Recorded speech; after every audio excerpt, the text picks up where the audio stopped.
This is the book about the man that went through real hell on earth and come back from it with his own sanity.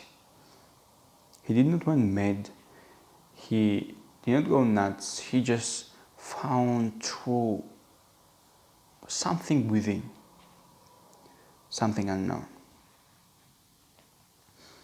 And one of the quotes of the book, which he says in the beginning of the book, is that we know the best of us did not return.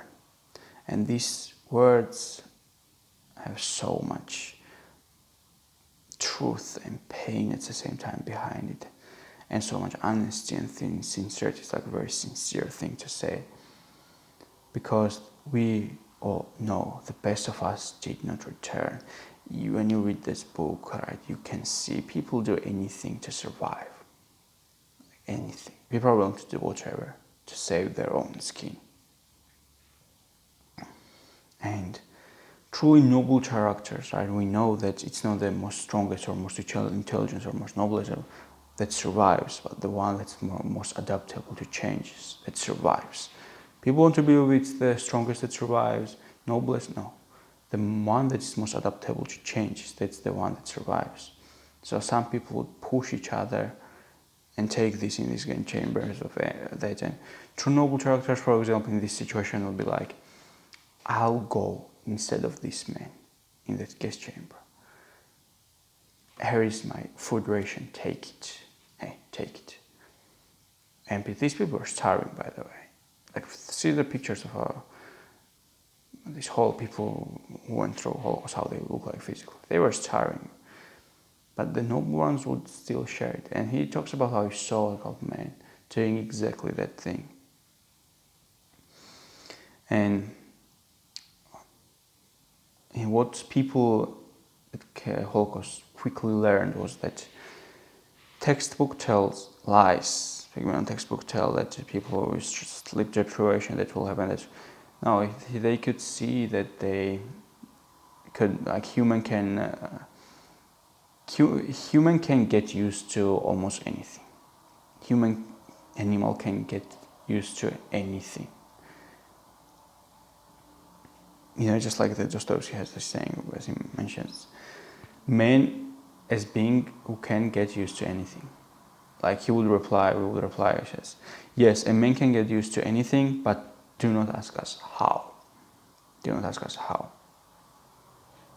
And since the name of the book is Man's Search for Meaning, like meaning associates with why. And he repeats this Nietzsche's quote 3 or 4 times in the book. He who has why to live can bear with almost any how. And what he talks about in the book is that he found his why to live. His why was his work he wanted to do. He wanted to do these books and stuff. This was his why. He helped other people also find his why and their whys in life. And that's what became his job eventually. And why is just a powerful thing. If you have why in your life, you can bear almost with anything. Any bloody thing. Abnormal reaction to an abnormal situation is a normal behavior. Disgust, horror, and pity are emotions that our spectators could not really feel anymore. They had these spectators in the camp, right? They would whoop them, they would beat them, but they could not feel these things. Disgust or like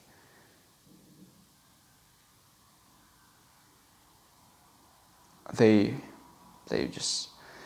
just get used to it. Like, right now things come in my mind. It's such horrible things. There is no way a human can just, this is hell basically. I just don't want to keep talking about this. Like everybody, any sane person understands how horrible this Holocaust was, just how horrible.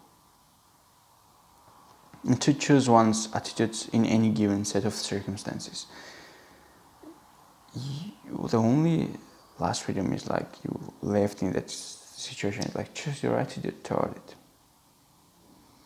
No one can relieve him of his suffering or suffer in his place. His unique opportunity lies in the way in which he bears his burden.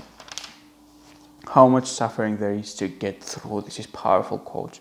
How much suffering there is to get through this thing. How much should you suffer to get through this thing? But there was no need to be ashamed of tears, for tears bore witness that a man had the greatest of courage, the courage to suffer. Famous quote of Nietzsche, that which does not kill me makes me stronger. What you have experienced, no power on earth can take from you. And that's why he's explaining in the book that young people should envy the older ones, because when you're young, you really don't know if you have any time left. But the older ones already have the experience and nothing can take away that experience from them. While when you are young, like you can die or be killed. And you won't have any experience. Suffering proudly, not miserably. Know how to die. Powerful.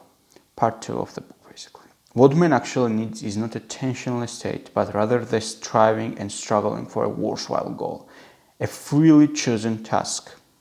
Again, let's reread this quote. It's very powerful. What man actually needs is not a tensionless state, but rather the striving and struggling for a worthwhile goal. A freely chosen task. Some people are like, well, I'm depressed, I'm not happy. Well, why should you be? What have you done to be happy? It's like just trying to pretend to laugh, right? You can pretend to be happy, but you are not. Just like that, you can pretend to laugh, but you are not actually find this thing funny. So then you're just faking it. So what's the point? You're living misery. What have you done to be happy? What have you done to feel fulfilled? What have you done for that thing? It won't just drop out of the sky. You shouldn't sit like this and expect it to fall down on you. Why it should? What are you doing? What have you done? What are you doing every day to get that thing? And again, this is what this quote refers to. What man actually needs is not a tensionless state, but rather the striving and struggling for a worthwhile goal. It's super powerful. Striving and struggling for a worthwhile goal, a freely chosen task. Fear brings about that which one is afraid of. It is avoidable. What we're talking about is our suffering. We mentioned suffering a lot. But here's the thing.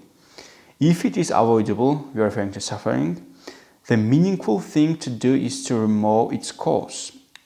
For unnecessary suffering is a masochistic rather than heroic. So if the case we are talking here is the thing that you could not do anything, you could not run away. And now you shouldn't I should hold this braille. No. If you can avoid it,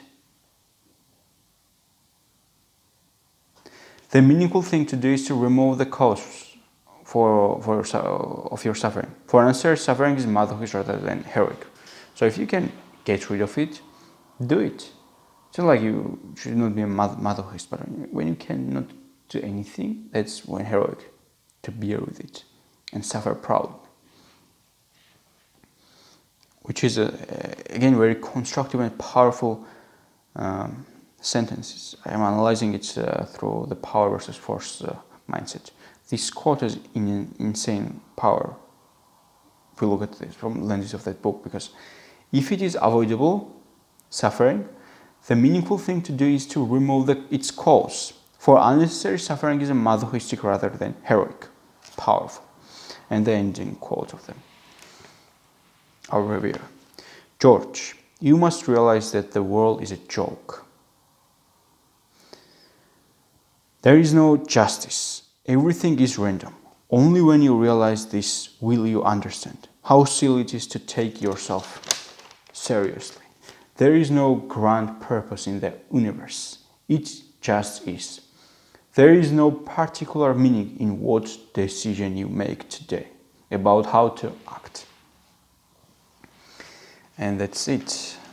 end of our book review. Don't forget to hit that like button and subscribe if you haven't. See you.